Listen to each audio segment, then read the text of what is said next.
Essa questão dessa palavra código-fonte, para mim, é uma coisa que eu pessoalmente não faço ideia do que seja. Já ouvi falar isso algumas vezes, mas para mim eu não entendo o que é isso. Quando o senhor diz assim, o código-fonte ele é feito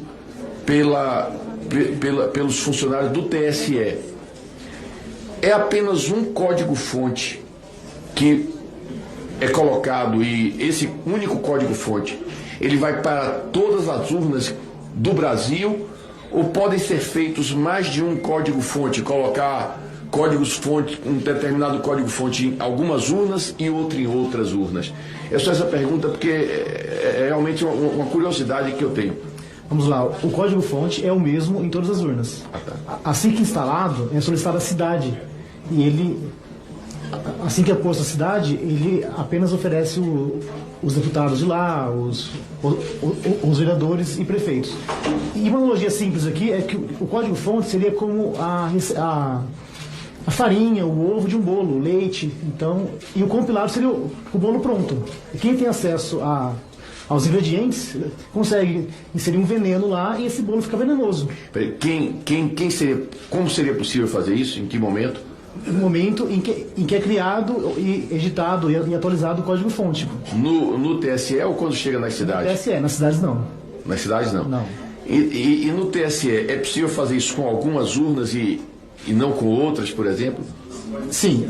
Caso haja alguém com mais intenções, ele faz esse código em todas as urnas, só que o código funciona apenas em urnas específicas, porque é uma zona maior, que tem mais votos, e ele usa também de inteligência artificial, e ele pega o resultado da anterior e faz a margem de erro, mais ou menos naquela região.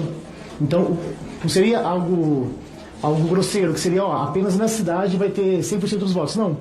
Ele faz algo que soe, que seja de verdade, não um algoritmo. Inclusive, o algoritmo é a inteligência artificial, porque ela tem essa inteligência de manipular o voto caso haja alguém mal intencionado no TSE. Eu entendi. Agora, o senhor não saberia nos responder, eu imagino, assim, como é o procedimento para operar este trabalho dentro do TSE? Se é uma pessoa sozinha, se são 20, se são 30, o senhor tem ideia de como seja? Eles dizem que são 5 pessoas, mas eu descobri que até 2018, 2019 era apenas uma pessoa, que é...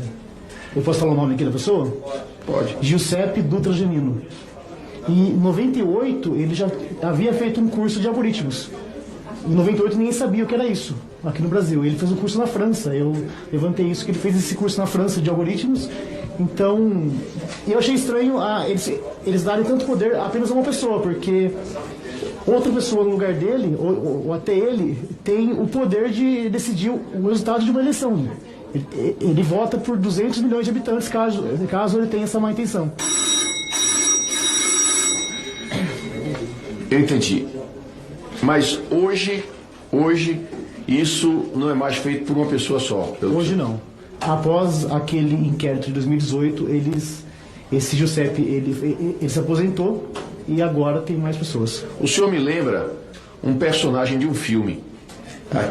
Um filme que é Prenda-me se for capaz, que é uma história real de um sujeito que era um falsário e acaba se transformando em agente da CIA, que foi no cinema interpretado pelo Leonardo DiCaprio, né?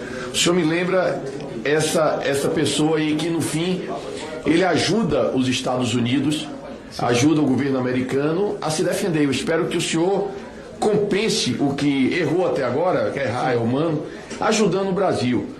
E dentro dessa linha eu queria lhe perguntar uma coisa para encerrar aqui minha fala. Como uma pessoa que entende disso tão profundamente como o senhor, está claro que o senhor entende muito disso, qual sugestão o senhor daria na confecção do código-fonte para futuras eleições? Não que eu ache que houve nenhuma fraude, eu quero deixar muito claro aqui que eu me incluo entre aqueles que acreditam na lisura das eleições. Mas qual conselho o senhor daria para reforçar a segurança? É apenas um conselho técnico. Para a técnica, isso. Eu vislumbro ali que a única saída seria a urna imprimir o voto. Seria a única saída, porque nunca se sabe se há pessoas mal intencionadas na manipulação do código E após estudos e análise, eu cheguei à conclusão que a única saída seria essa. Então não seria possível, por exemplo, se a urna imprimir o voto, que haja um voto votado e outro impresso diferente? Não, porque a pessoa vota e sai o voto. E ela tem a opção de descartar ou jogar no baú. Entendi. Perfeitamente. Muito obrigado.